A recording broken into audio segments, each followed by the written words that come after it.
ሰላም ሰላም ጤና ይስጥልኝ ውድና የተከበራችሁ የኔ ቻናል ተከታታዮች የዕለተ አርቡን ዘገባ እየላችሁ መጥቻለሁኝ። ከዘገባው ጋር የራሴ ቃልዬ ነኝ። ምንም ማድረግ አይቻልም። አዳዲስ ዘገባዎችን በቃ የትም ያልተነዱ ቲክታክ ላይ ብቻ የተነዱ በእኔ ዩቲዩብ ደግሞ አሁን ሊፈተፈቱ ሀሳብ ሊሰጥባቸው ነው። መቼስ አማቼ ዘንድሮ ፈርዶባል። ሀይሚዬ እኔ ናፍቆት እኔ እሷ ስጠፋ ይደብረኛል። ይቅርታ አድርጉልኝና አይኖቼ አይገለጡም። ልቤን ያመኛል፣ ይጨንቀኛል፣ ምግብ ያስጠላኛል። የሚገጥመኝን ነገር ነው የምነግራችሁ። ግን ዛሬ የምትመጣ ይመስለኛል። እኔ ዛሬ ላወራበት የፈለኩት ነገር አለ። ማታ ማቼ ላይቭ ላይ ነበረ። አንድ ሁለት የታዘብኳቸው ነገሮች አሉ። ስለነሱ ልሄድባቸው ነው የመጣሁት። ሌላ ምንም ላደርግ አልመጣሁም። አሁን እዚህ ጋር ወደ እናንተ ማለት ነው ውዶቼ። ላይክ ሼር አድርጉ። ሀሳብ አስተያየት ካለ ደግሞ በኮመንት እንደፈለጋችሁ። ቤቱ የኔ ነው፣ ሀሳቡ የእናንተ ነው። እንግዲህ የሆነች ማታ ያው ብሩክ ላይቭ ላይ ነበረ፣ ግን እኔ ላይቭ ላይ አልነበርኩኝም። የሆነ ቪዲዮ ሼር ተደርጎልኝ አይቼና ሰምቼ የታዘብኳቸው ነገሮችን እስቲ ትንሽ ልበል ብዬ ነው። በነገራችን ላይ ብሩኬና ሀይሚ እንደሚያሳዩን ቪዲዮ ላይ በጣም የሚዋደዱ ናቸው። ከካሜራ ጀርባ ያለውን ባናቅም ግን ትናንትና በብሩኬና በሀይሚ መሀል እርግጠኛ አልሆንኩበትም። ይሄንን መረጃ ደስ የማይል ነገር ተፈጥሯል። ለዛም ነው ያልመጡት የሚባሉ መረጃዎች ደርሰውኛል።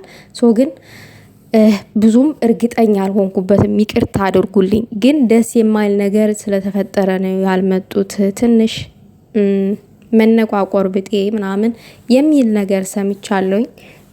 እንደነገርኳችሁ እርግጠኛ አልሆንኩበትም በስነ ስርዓቱ። ይቅርታ አድርጉልኝ የሰማችሁም ካላችሁ። አረ እኔም ሰምቻለሁ በሉ በኮመንት። ግን እኔ አሁን እርግጠኛ ስለሆንኩበትና ስለሰማሁት ቪዲዮ ነው የማወራው ማለት ነው። ሀሳብ የምሰጥበት ለምን እኔ ያዩትን ነገር ነው የማወራው ወደ እናንተ እየመጣውም ማለት ነው። በጣም ያዩትን ነገርና የታዘብኩትን ነገር ከአማቼ ትናንትና የታዘብኩት ትልቅ ነገር አለ። እንግዲህ ምንድነው እሱ? የሆነች የጠይም ቆንጆ እኔ እሷን ቪዲዮዎቿን አያለሁኝ። በጣም ቆንጆ ነች እውነት ለመናገር ያክል ፈገግታዋ ምናምን ነገር እሷ ራሷ ከሆነች ማለት ነው። ቲክታክ ላይ ቪዲዮ ትሰራለች ልጅቷን። ሁሌ ስክሮል ሳረግ አገኛታለሁ ማለት ነው። እና እሷ ትናንትና ብሩኬ ቤት ገብታ ነበረ። ጌም ምናምን ነገር አብረው ተጫውተዋል ምናምን ነገር። ግን ብሩኬ ምን ነው አማቼ በዚህ ልክ ጥያቄ አፈጠጥካት እንዴ? የት ነው የምትኖሪው ምናምን ነገር። ደግሞ አሽቃባጭ ኮመንታተሮች የጠይም ቆንጆ ነሽ ምናምን እያላችሁ ታሽቃብጣላችሁ። ብሩኬ ደግሞ ያችን ይዞ የጠይም ቆንጆ ነሽ ምናምን ነገር። እንደዛ ማለት አልነበረብህም። ሂዱና ለራሷ ንገሯት ማለት ነበረብክ። አዎ ከአንተ አፍ ቆንጆ ነሽ የሚለው ቃል መውጣት ያለበት ለሀይሚ ብቻ ነው። አማቼ ተሳስተሃል። ይሄንን ለሁለተኛው አርም ለቀጣይ አርመው ይሄንን ስተትን። አዎ የኔ ቆንጆ የኔ ልዕልት የብቻዬ የአራት ልጆች እናት ማለት ያለብህ ንግስቷ ብቻ ነው። ንጉስ የንግስት ሲሆን ንጉስ ከንግስት ውጭ ማየት ያለበትም፣ ንግስት ደግሞ ከንጉሷ ውጭ ማየት የለባትም። ማቆለባበት የለባትም በእኛ ህግ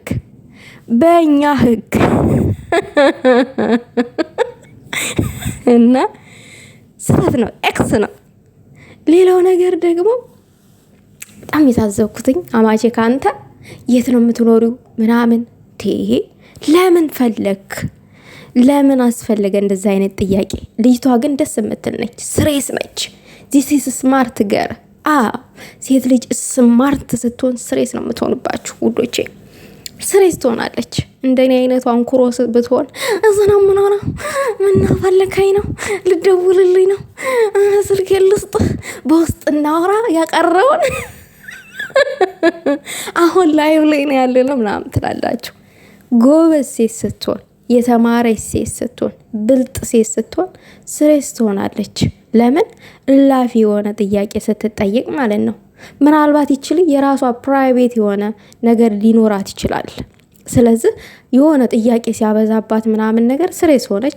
በስተመጨረሻ ደግሞ ያው ወጣች፣ ጥያቄው ስለተደራረበባት ማለት ነው። እና አያስፈልግም። አንድ ሰው ሲመቸን ነው የት ነህ መታወቅ እንችላለን ማውራት እንችላለን የሚለውን ጥያቄ የምናበዛበት። እና ይቺ ልጅም ተመችተዋል መሰለኝ፣ ፈገግታዋ ምናምን ነገር ማራኪ ነው። በእርግጥ ለዛ ይመስለኛል ብሩኬ ጥያቄ ያበዛባት። እንግዲህ አማቼ ይመችክ፣ ምንም ማድረግ አይቻልም። መብትን መጋፋት አልችልም፣ ግን ጥሩ ነው። አይደረግም፣ እንደዛ አይደረግም። አማቼ እንደዛ አይደረግም።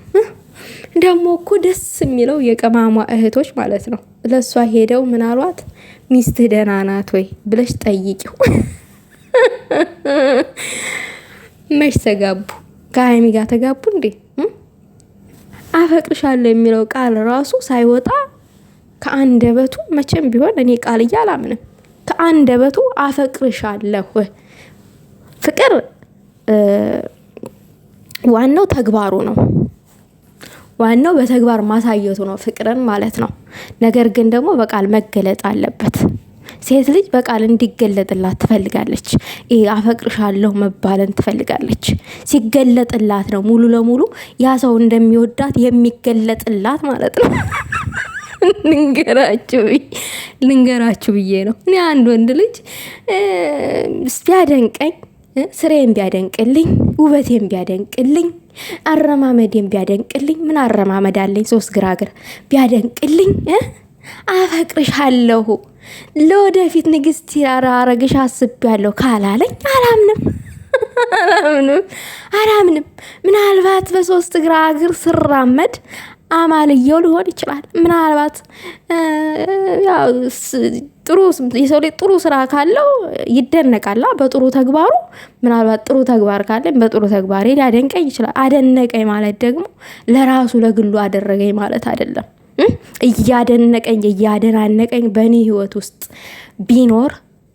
ቢኖር እንኳን ማለት ነው። ነገር ግን እንደሚያፈቅረኝ ለወደፊት ሚስቱ እንደሚያደርገኝ በስነ ስርዓት በክብር ካልጠየቀኝ በቀር አላምንም። ሚስት የምትባለው አንድ ልጅ ትዳር ውስጥ ስገባ ሲፈራረሙ ቤተሰብ አገር ሲያውቅ ዘመድ አዝማዱ ሲያውቅ እንደ አገራችን ወግ ሽምግልና ተልኮ በሬ ታርዶ ድግስ ተደግሶ ሆሆሆ ተብሎ ስትዳር ያ ነው ትዳር ሚስት የምትባለው ማለት ነው። ቤተሰብም ይስመር ትዳራችሁ ውለዱ ክበዱ ብሎ መርቆ ሲሰጥ ያ ነው ባልና ሚስት የሚባለው። ከዛ በፊት ነው፣ ከዛ በኋላ ነው። ለማንኛውም የኔ ውድ ቤተሰቦች የተሰማኝን ሀሳብ በዚህ መልኩ ገለጣ አድርጋለሁ። የኔ ልዕልት፣ የኔ እንቁ